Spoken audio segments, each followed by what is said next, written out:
ever so slight different design on it this time. I've put a continuous piece of wood at the top.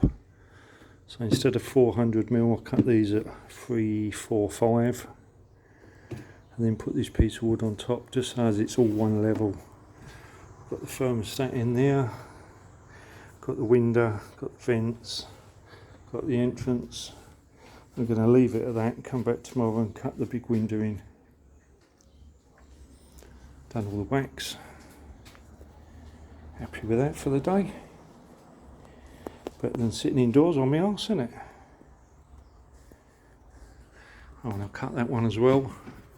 So if I get a swarm, I can feed them with syrup, and I've got enough depth there to put a shallow feeder on or a slab of fondant.